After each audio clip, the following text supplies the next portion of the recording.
बिस्मिल्लाहिर्रहमानिर्रहीम। अस्सलाम वालेकुम। आज जो फ़ैसला आपके साथ शेयर कर रहा हूँ ये लाहौर हाई कोर्ट का है और ये स्टे के हवाले से है मुश्तरका खाते में। इसको सिंप्लीफाई इस तरह से करते हैं कि दो फरीक हैं, ए और बी। ए अदालत में जाता है, वो कहता है कि मैं और बी हम दोनों शरीक खाता हैं। बी प्रॉपर्टी में कोई तब्दीली कर रहा है, उसको रोका जाए क्योंकि हमारी प्रॉपर्टी अभी तकसीम नहीं हुई। तो बगैर तकसीम के वो इस जायदाद में कोई रद्द-ओ-बदल नहीं कर सकता। अब उसका केस जब पहली अदालत में जाता है तो वहाँ से खारिज हो जाता है क्योंकि जो बी है वो सिंपल आके दरखास्त देता है, वो कहता है ये तो केस हो ही नहीं सकता।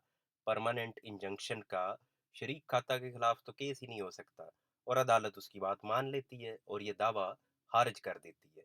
अब ए अपील में जाता है तो उसकी अपील भी खारिज हो जाती है। तो इसका मतलब है पहली दोनों अदालतें वो ये कहती हैं कि शरीक खाता के खिलाफ स्टे नहीं हो सकता।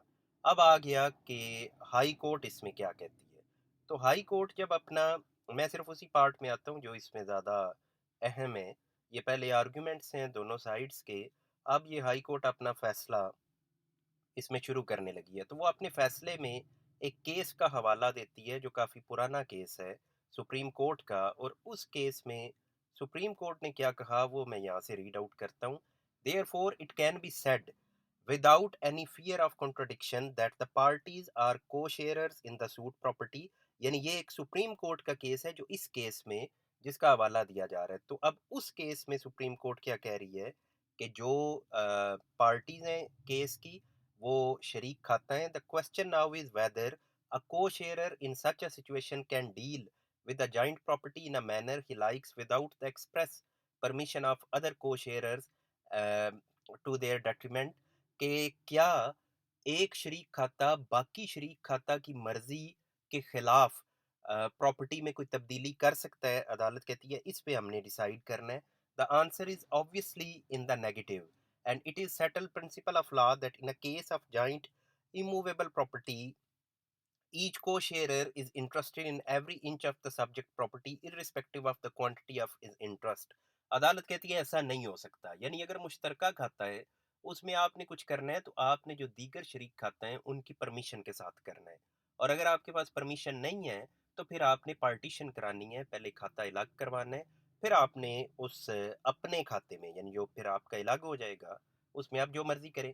अ को शेयरर thus will not be allowed to act in a manner which constitutes an invasion on the right of the other co-sharers। तो एक co-sharer को हम इजाज़त नहीं दे सकते कि वो कोई ऐसा काम करे जिससे बाकी co-sharers उनको नुकसान हो। A co-sharer in possession of a portion of the joint property therefore cannot change the nature of the property। यानी co-sharer प्रॉपर्टी की नेचर को तब्दील नहीं कर सकता in his possession unless partition takes place by meets and bounds। In the circumstances we think the learned district judge was justified in law in passing a decree of perpetual injunction in favor of the appellant। यानी इसमें बात हो रही है कि यानी जो जारी किया गया था इंजंक्शन ऑर्डर, स्टे ऑर्डर, तो उस पे सुप्रीम कोर्ट ने मोहर लगा दी। यानी ये अगेन ये मौजूदा केस नहीं है, ये इस केस में एक केस का हवाला दिया जा रहा है। तो उसमें बात हो रही है कि सुप्रीम कोर्ट ने कहा कि इंजंक्शन ऑर्डर यानी स्टे ऑर्डर शरीक खाता के खिलाफ दिया जा सकता है। इसके अलावा ये मज़ीद कई केसेज़ इसमें उनके हवाला जात दिए गए। यानी ये कि कौन हवाले दे रहा है, ये लाहौर हाई कोर्ट अपने फ़ैसले में हवाले दे रही है।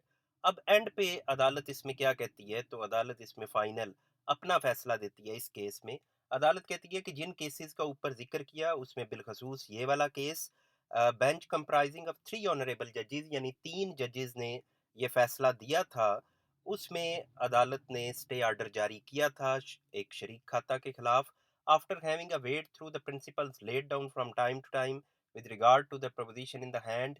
अदालत कहती है कि ये भी केस जो भी सामने आया है ये कोई इतना मुनफरिद केस नहीं है। यानी एक बंदा स्टे मांग रहा है दूसरे शरीक खाता के खिलाफ, तो अदालत कहती है ये बिल्कुल मांगा जा सकता है। Law is consistent in this effect that every co-share co-owner is owner in each and every inch of the joint property until it is partitioned by meets and bounds। It is also an often repeated principle of law that co-share co-owner cannot change the nature of the joint property or raise construction without the consent of the other co-sharers or the co-owners। के एक जो शरीक खाता है वो बाकी शरीक खाता की इजाज़त के बगैर या उनकी मर्ज़ी के अगेंस्ट अपना रकबा सेल या उसके अंदर कोई तामीरात नहीं कर सकता। If a co-sharer is dispossessed from the joint property in his her possession by any other co-sharer, अगर एक को-शेयरर को डिस्पोजेस यानी उससे कब्ज़ा छीन लिया जाता है, the remedy lies for regaining his her possession either in a suit under the section 9 of the specific relief act. तो स्पेसिफिक रिलीफ एक्ट का सेक्शन 9 उसको रिलीफ इस तरह से देता है कि वो अपना कब्जा वापस हासिल कर सकता है। ये क्विक रेमेडी होती है, इस पे मैं कई बार बात कर चुका हूँ, इसलिए इसको इधर डिस्कस नहीं करते। आगे लिखा है या आप तक़सीम का दावा दायर करके तो अपना कब्ज़ा ले सकते हैं। आगे जनाब लिखा है the matter whoever would become different in a case when a co-sharer intends to change the nature of the joint holding और threatens the other co-sharer to divest from their right in the joint property as a को-ओनर।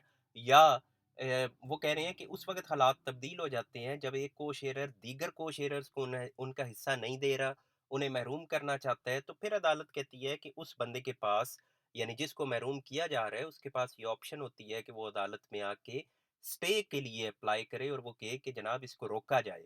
ये बंदा हमारा loss कर रहा है, जब तक तक़सीम नहीं ये करवा लेता या हमारी मर्ज़ी शामिल ना हो तब तक ये इसमें कोई तब्दीली ना करे। तो अदालत ने ये तमाम ऊपर वाले फ़ैसला जात उनका हवाला दे के और अपने ये पॉइंट्स इसमें मेंशन करके तो अदालत ने कहा कि जो स्टे है वो बिल्कुल ग्रांट हो सकता है शरीक खाता के खिलाफ।